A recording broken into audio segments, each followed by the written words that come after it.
આજે તમે આખી બન્નીના ગામો અહીંયા એકઠી થયા છો, એનું શું કારણ છે? પહેલે આપણું નામ બતાવો.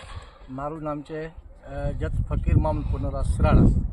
અમે આજે એ અનુસંધાને અહીંયા ભેગા થયા છીએ કે સતત ફોરેસ્ટ ડિપાર્ટમેન્ટ દ્વારા બન્નીના બીજા ગરીબ માલધારીઓ ઉપર અત્યાચાર જે થઈ રહ્યું છે, વગર કાયદાને જોયા પોતાના ખાકી ડ્રેસનું બળનું તાકાતનું ઇસ્તેમાલ થઈ રહ્યું છે, જેના અનુસંધાને અમે આખા બન્નીવાસીઓ અહીંયા ભેગા થયા છીએ.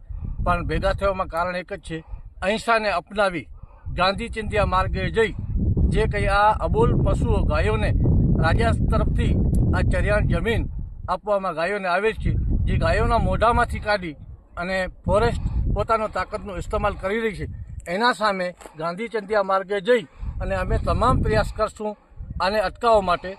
ગેરકાનૂની એ લોકો જમીન સુધારણાના બહાને જમીનના વિકાસના બદલે વિનાશ થઈ રહ્યું છે.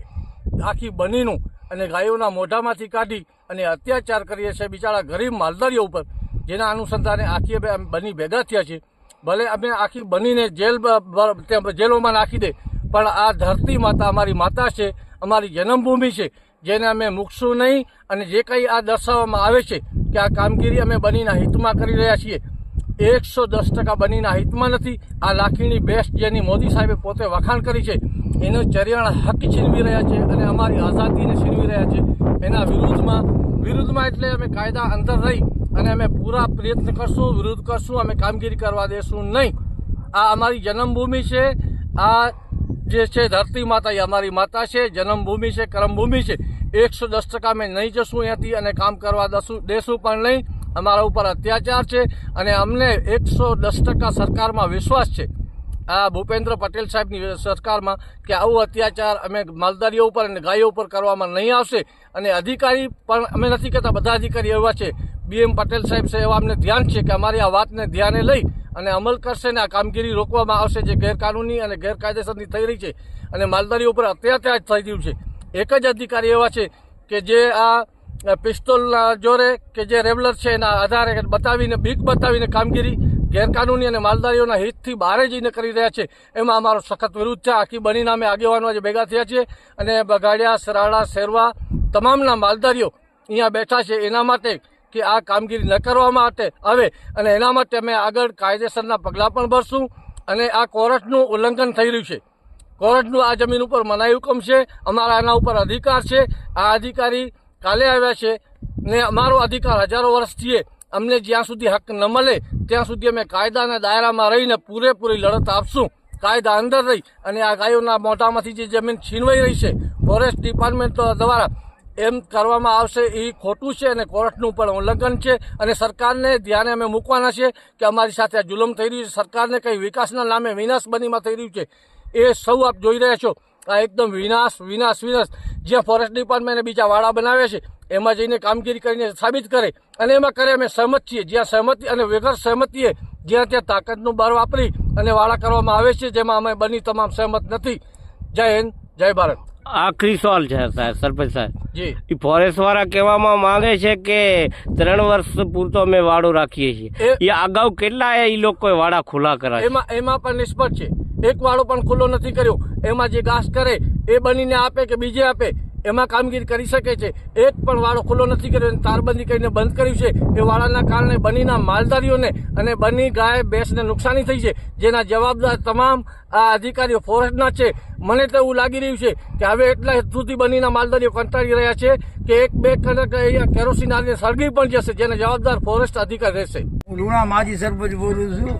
ગામમાં ભૂતપૂર્વ ગામ સયા ઉંમર છે અને અમે આ લુણા પંચાયત અને બગાડિયા અને બિચારામાં 4000 એકર જમીન જગર ખાતાને આપી છે.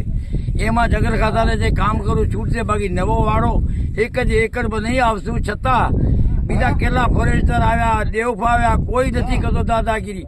એક જ આ દેવ આર્ય છે દાદાગીરી કરી, બળજબરી કરી પટેલ સાહેબ લોકોને કે ધાક ધમકી દઈને નવા વાળા બધા જ અમે કરવા નહીં દેશું.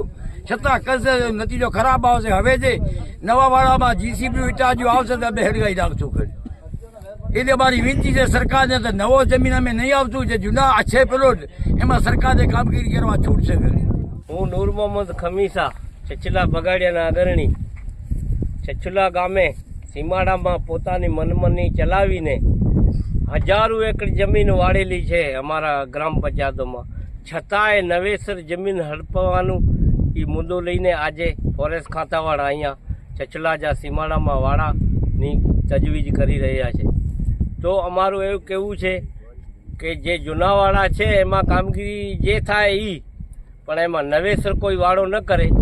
અમે મરવા માટે હવે તૈયાર છીએ, એ ઉપર નીચે બેસી જશું જીસીબી નીચે. હવે અમે ઘટવાના નથી. અમારી સરકારને એવી વિનંતી છે કે એને રોકે ફોરેસ્ટ ખાતા. હું ગામ બગાડિયાનો રહેવાસી છું. અત્યારે જે બન્નીમાં જે પરિસ્થિતિ હાલી રહી છે, ફોરેસ્ટ ખાતાની જે દમન હાલી રહ્યું છે, એના ઉપર હું કહેવા માંગુ છું કે આ લોકો કહે છે ફોરેસ્ટ ખાતાવાળા કે આ ઘાસ તમારા માટે ઉગાડીએ છીએ.